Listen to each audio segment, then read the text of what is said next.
we have that man Saytek. He is absolute genius when it comes to live.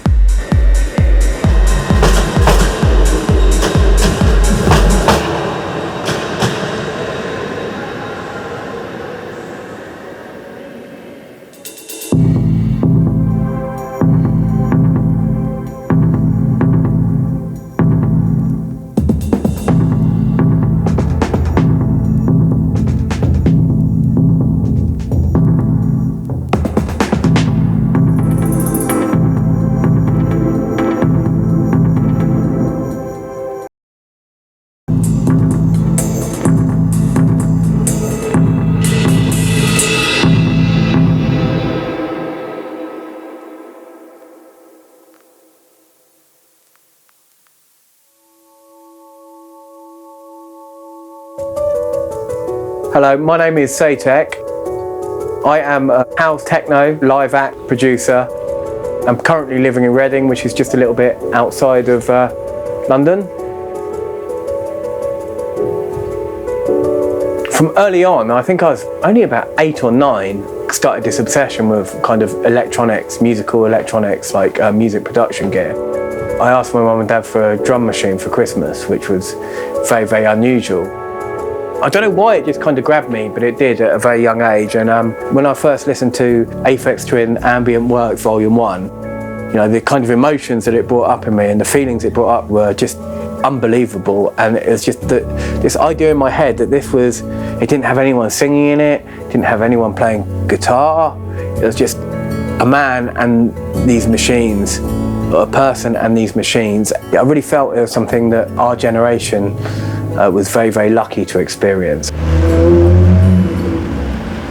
mate. Did you get arrested? No. He phoned the police? No, he didn't.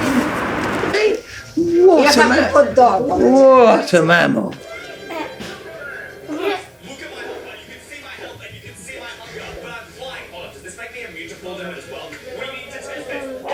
It's something that I experienced when I first started performing live, to be there with my machines and making people go crazy, I suppose. It's a really powerful feeling. I feel like I'm giving something to people, but also for me, it's quite a meditative experience.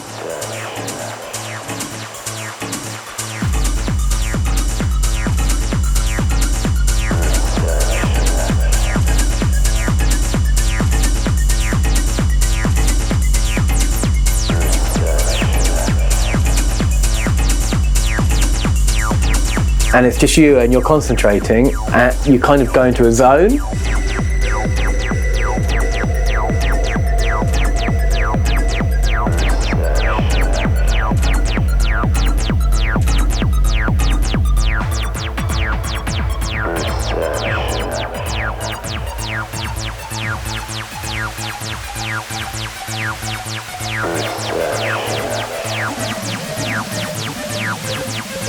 And you've got the crowd there and people are going crazy and stuff, but you can't think about anything else apart from that moment, so you're really living in that moment.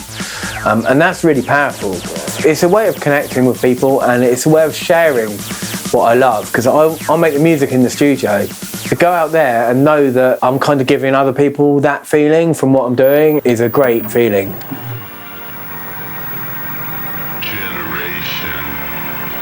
2003 was my first live set, so 20 years ago.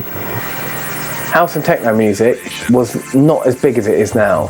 You know, it was going through a little bit of a dip. You know, in the 90s it was huge, but in that time it was very kind of underground and kind of niche. I'm not gonna lie, it was tough back then because we didn't have that social media, we didn't have SoundCloud, so you're giving CDs out to people and stuff like that, and the scene was quite closed. There's a closed circle. There was no real way then to promote yourself in the way you can now with social media without hiring a PR person and getting in the press. The only people that really knew what that was before were the studio geeks. You know, even DJs didn't even really understand it.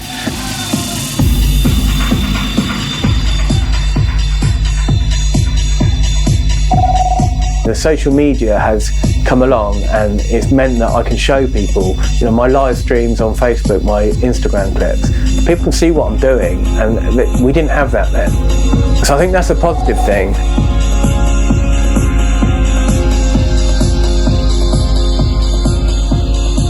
When I first started, there was a few hardware live acts, but 5 years later, everyone was just using Ableton. There was no one using hardware anymore. All the manufacturers stopped making hardware as well. They couldn't sell it.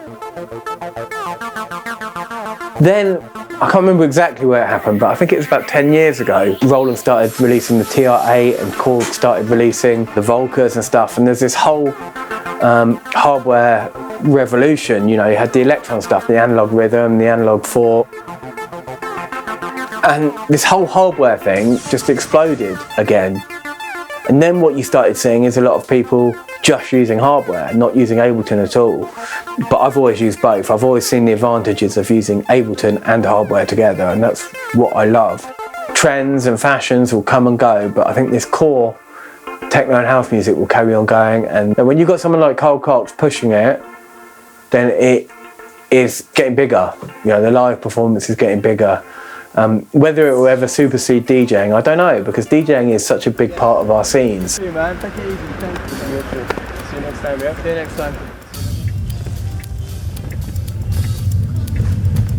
Crazy time having kids during the lockdowns and stuff like that. And also I couldn't work, I couldn't tour.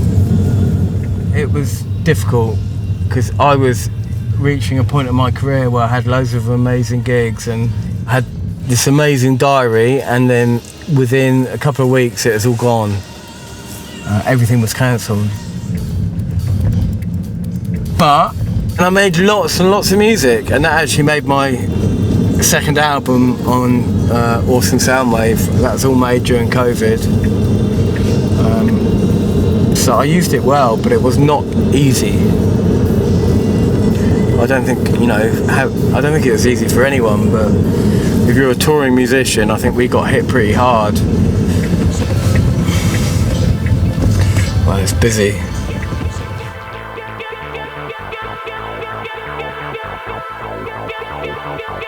This year, my live setup, which is my studio, has been in bags for weeks at a time. It hasn't been set up.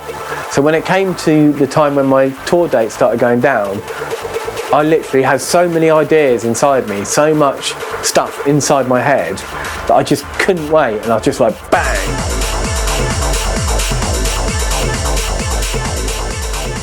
And I've made like 12 live tracks in the last couple of weeks. You know, well, I used to get writer's block a lot, but now once you're doing it for a living and you're doing it, the time that I've got to do it, it's got to be so planned now that I just kind of get to it and the inspiration comes.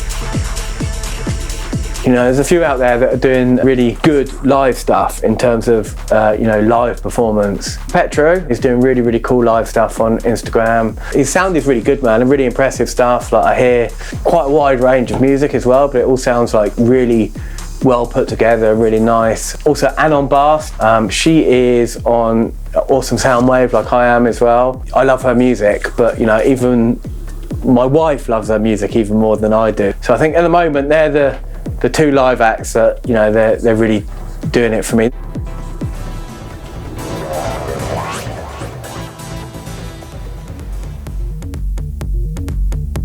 I got into music, and I think music was such a powerful force in my life, even from those young years. It helped me through so much stuff, but I also got into the drugs as well. I never was someone that kind of took drugs socially. From the beginning, it was about getting oblivion, destroying myself, getting as messed up as possible, as quickly as possible, for as much as possible. And that took me through, you know, my teenage years, till I was 30, basically. And when I was 30, it was basically I had a choice. I could stop drugs, or I could die. It was that simple, you know. It was that black and white. You know, if I carried on, I was going to die, and it was out of control for many years. So when I came into recovery and I got clean, I started searching for answers to why I was the way I was. And that's when I went to the doctors. People with Asperger's and ADHD quite often have bad mental health as well. So when I first got into recovery, I put a lot of work into, you know, helping my mental health. I did a lot of CBT, a lot of stuff like that, and I really threw myself into that stuff. And nowadays, you know, my mental health is really well managed, and I'm much happier than I was.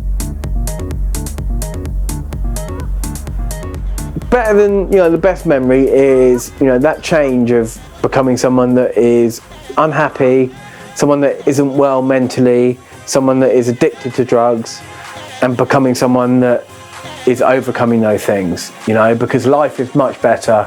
So I have gratitude for things today which I never had. So I think every gig adds to memories and adds to the enjoyment of what I do. I don't think I could pinpoint any individual memory.